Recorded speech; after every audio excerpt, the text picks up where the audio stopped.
마음으로 낳아 기른 딸. 수빈 이야기.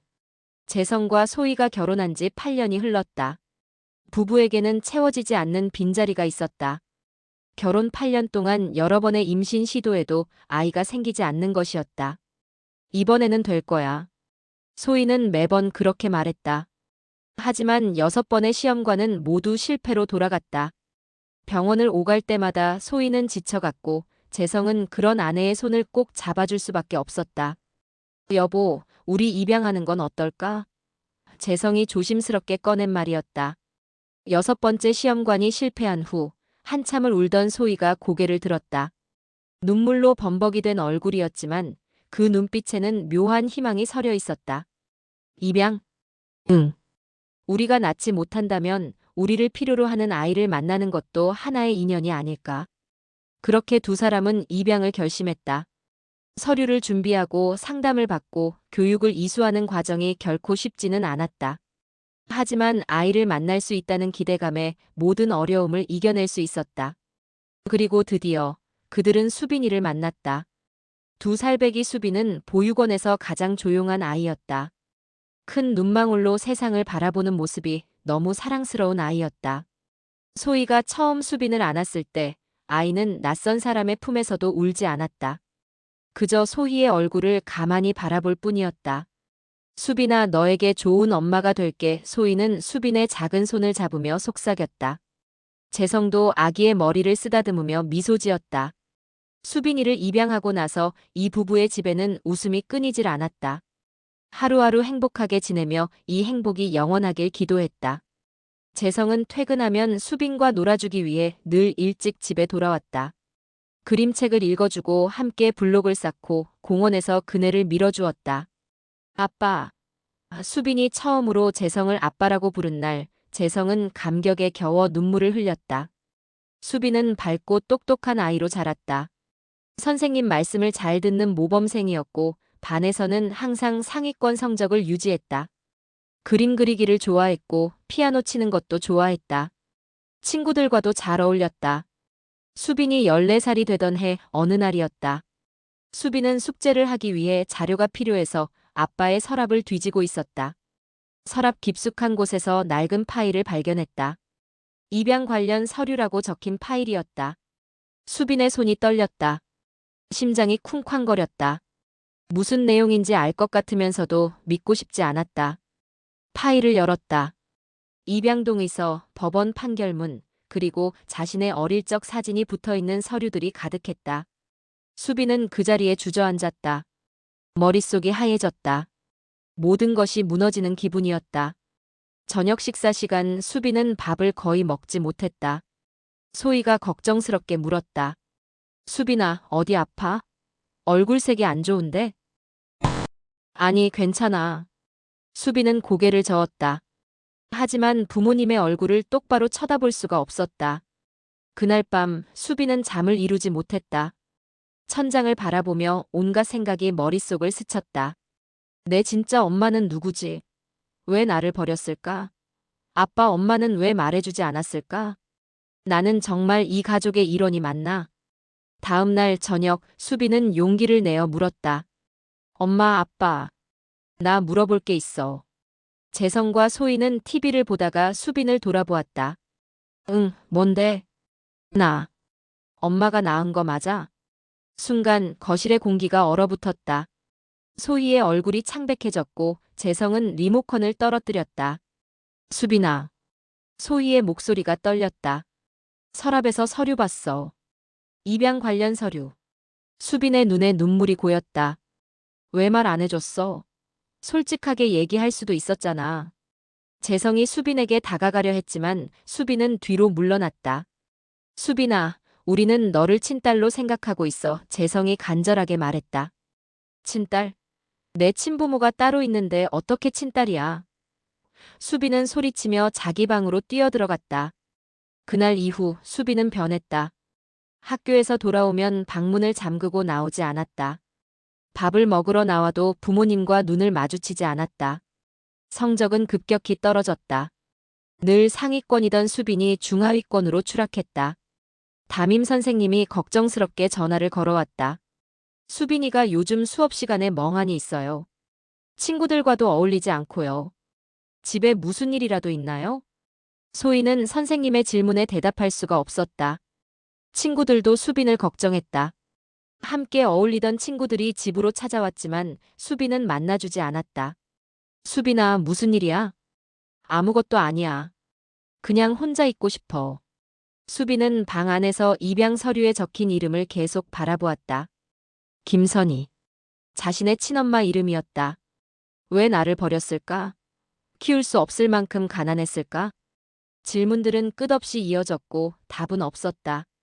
소희는 매일 밤 수빈의 방문 앞에 서서 문을 두드렸다. 수빈아, 엄마야. 얘기 좀 하자. 제발, 엄마 말 좀 들어줘. 우리는 너를 친딸이라고 생각하고 키웠어. 그만해. 수빈이 소리쳤다. 나 좀 혼자 있게 해줘. 소희는 문 앞에서 말없이 눈물만 흘렸다. 수빈이 16살이 되던 해, 봄이었다. 2년 가까이 침묵으로 일관하던 수빈이 처음으로 부모님께 말을 걸었다. 저녁 식사 후 수빈은 거실로 나왔다. 재성과 소희는 놀라서 딸을 바라보았다. 나 친부모님을 만나고 싶어. 소희의 얼굴이 일그러졌다. 수빈아, 한 번만 만나볼게. 내가 어디서 왔는지, 왜 나를 보낼 수밖에 없었는지 알고 싶어. 그것만 알면 될 것 같아. 재성이 한숨을 쉬었다. 수빈아, 그게 너한테 도움이 될까? 오히려 더 힘들어질 수도 있어. 도움 안 된다는 거 알아. 그래도 알아야겠어. 평생 궁금해하면서 살 수는 없어. 소희는 눈물을 닦으며 고개를 끄덕였다. 알았어. 찾아볼게. 입양기관에 연락을 했다. 다행히 친모인 김선희 씨는 연락처를 남겨두었고 만남을 허락했다. 만남의 날이 정해졌다. 재성과 소희는 수빈을 데리고 서울 변두리의 작은 카페로 갔다. 수빈의 친모 선희는 40대 중반의 여성이었다. 야윈 얼굴에 깊은 주름이 새겨져 있었고 낡은 옷을 입고 있었다. 수빈을 보자마자 선희의 눈에서 눈물이 흘러내렸다. 수빈아, 미안해. 나도 너가 궁금했었는데 먼저 찾아줘서 고마워. 좋은 부모님 밑에서 예쁘게 잘 컸구나. 수빈은 친모 선희를 보니 아무 말도 나오지 않았다. 복잡한 감정이 가슴을 짓눌렀다. 반가움, 원망, 슬픔, 그리움. 모든 감정이 뒤섞였다. 수빈은 오랫동안 망설이다 어렵게 입을 열었다. 왜 저를 입양 보내셨어요? 선희는 깊은 한숨을 쉬었다. 너의 아빠는 내가 임신한 걸 알고 떠났어. 나는 혼자였고 아무것도 없었어. 식당 일을 하며 근근히 살았는데 임신하니까 일도 할 수 없었고 널 키울 번듯한 집도 없었어. 그런 상황에서 너를 낳게 됐고 환경이 그렇다 보니 널 제대로 키울 자신이 없었어. 선희의 목소리가 떨렸다.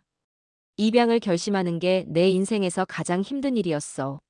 하지만 그게 너를 위한 최선의 선택이라고 생각했어.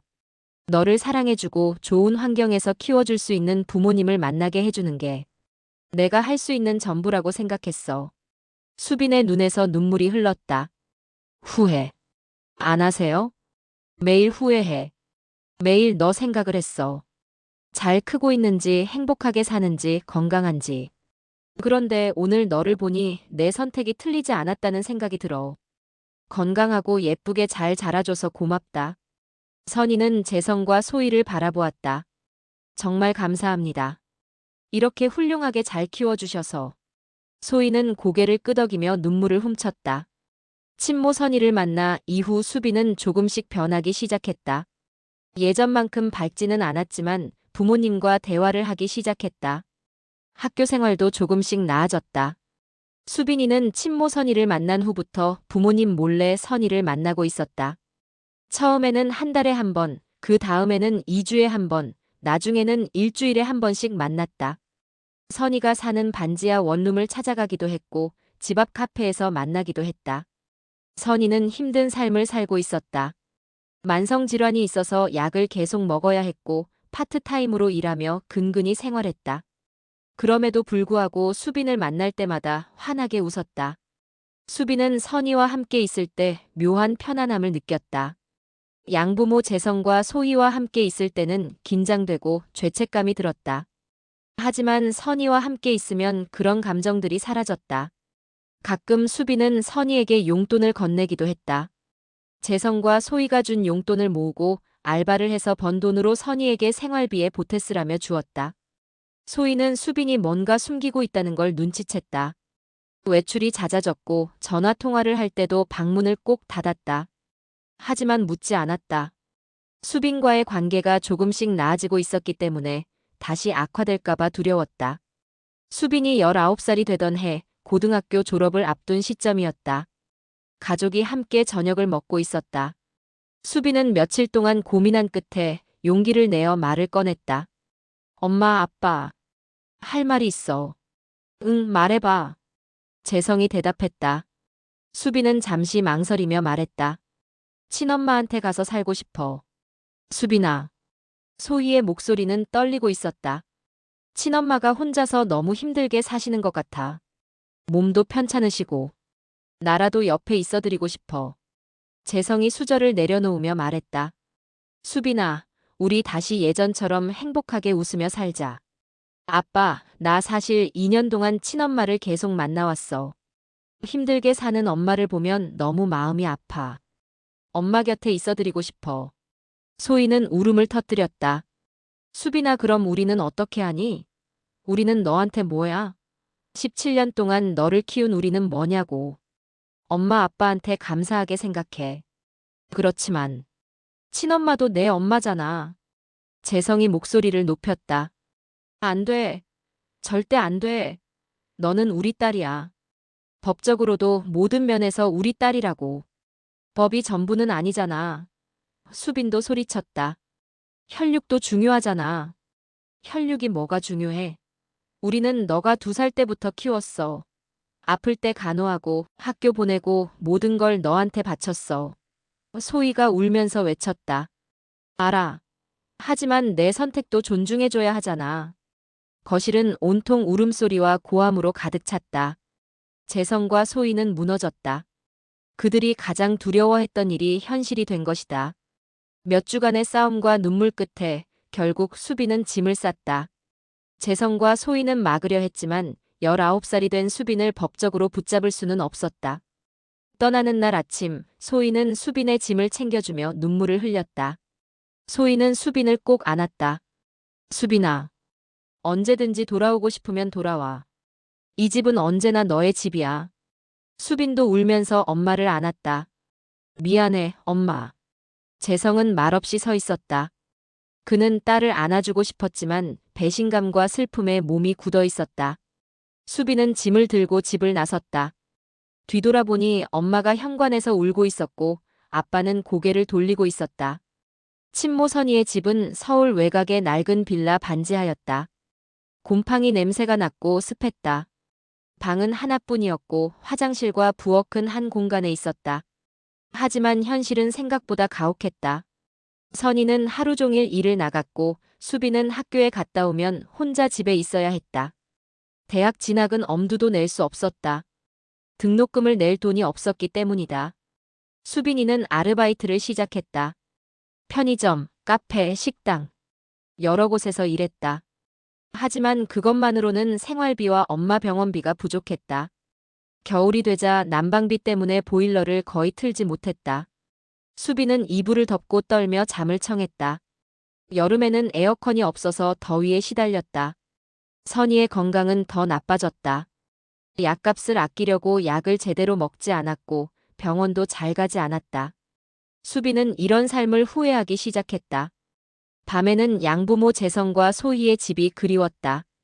따뜻한 방, 푹신한 침대, 맛있는 음식. 그리고 무엇보다 사랑이 그리웠다. 1년이 지났다. 수빈은 20살이 되었고 선희의 건강은 더 나빠졌다. 병원에서는 입원을 권유했지만 입원비가 없었다. 어느 날 수빈은 재성에게 전화를 걸었다. 1년 만에 전화였다. 나야. 수빈이. 전화 너머로 재성의 숨소리가 들렸다. 잠시 침묵이 흘렀다. 수빈이구나. 재성의 목소리는 떨리고 있었다. 아빠. 친엄마가 많이 아프셔. 입원을 해야 하는데 돈이 없어. 병원비 좀 도와줄 수 있어? 또다시 침묵이 흘렀다. 수빈은 가슴이 조여왔다. 자신이 얼마나 이기적인 부탁을 하고 있는지 알고 있었다. 입원해야 할 병원이 어디니? 재성이 물었다. 서울대병원이요.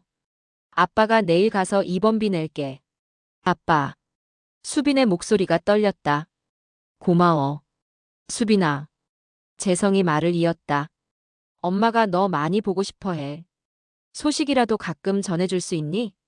수빈은 눈물이 터져 나왔다. 응, 그럴게. 다음 날 재성이 병원에 왔다. 수빈은 복도에서 아빠를 기다리고 있었다. 1년 만에 본 아빠는 많이 늙어 보였다. 머리에 흰머리가 늘었고 주름도 깊어졌다. 아빠. 수빈이 달려가 안겼다. 재성은 딸을 꼭 안아주었다. 많이 힘들었지? 수빈은 울음을 터뜨렸다. 1년간 참았던 모든 것이 쏟아져 나왔다. 재성은 딸의 등을 토닥이며 함께 눈물을 흘렸다. 재성은 의사와 상담을 하고 선희의 치료비와 입원비를 모두 부담하기로 했다. 선희는 재성에게 거듭 고개를 숙였다. 그날 저녁 재성은 수빈과 단둘이 카페에 앉았다. 수빈아, 솔직하게 물어볼게. 지금 행복하니? 수빈은 고개를 숙였다. 후회하니? 모르겠어. 친엄마와 함께 있고 싶었던 건 진심이었어. 그런데 생각보다 너무 힘들어. 가난이 이렇게 힘든 건 줄 몰랐어. 돌아올 생각은 없니? 수빈은 한참을 망설였다. 친엄마를 두고 갈 수가 없어. 엄마한테는 나밖에 없어. 재성은 고개를 끄덕였다. 그럼 이렇게 하는 게 어떨까? 내가 병원비를 지원해 줄 테니까 넌 가끔 집에 놀러 와. 엄마가 정말 많이 보고 싶어 해. 정말 병원비 내줄 수 있어? 수빈의 눈이 커졌다. 너는 우리 딸이야. 어디 있든 누구와 살든. 그건 변하지 않아. 수빈은 목 놓아 울었다. 아빠. 미안해. 그리고 고마워. 그 후로 상황은 조금씩 나아졌다. 재성과 소희의 지원으로 선희의 치료를 제대로 받을 수 있었고 생활도 안정되었다. 수빈은 한 달에 2번씩 재성과 소희를 만났다. 처음에는 어색했지만 점차 예전의 따뜻함이 돌아왔다. 수빈이 많이 말랐네. 소희가 딸의 손을 잡으며 걱정했다. 아니야, 엄마. 나 잘 먹고 있어. 이거 반찬이야. 냉장고에 넣어뒀다가 먹어. 소희는 늘 음식을 싸왔다. 고마워, 엄마. 소희는 수빈을 꼭 안았다. 보고 싶었어. 나도 보고 싶었어. 선희도 가끔씩 재성과 소희를 만나게 되었다. 처음에는 서로 어색하고 불편했지만 시간이 지나며 어색함도 조금씩 사라져갔다. 어느 날 4사람이 함께 식사를 하는 자리가 마련되었다. 수빈의 21살 생일이었다. 수빈아, 생일 축하해. 소희가 케이크를 들고 왔다. 수빈은 3사람을 바라보았다. 눈에서 눈물이 흘렀다. 왜 울어? 소희가 물었다. 행복해서. 나는 정말 행복한 사람인 것 같아. 나를 사랑해주는 부모님이 셋이나 있으니까. 수빈은 3사람을 번갈아 바라보았다. 그리고 살며시 웃음 지었다. 수빈의 이야기는 계속된다. 때로는 여전히 어려움이 있을 것이다. 하지만 이제 수빈은 안다. 혼자가 아니라는 것을. 3사람의 사랑이 그녀를 지켜준다는 것을.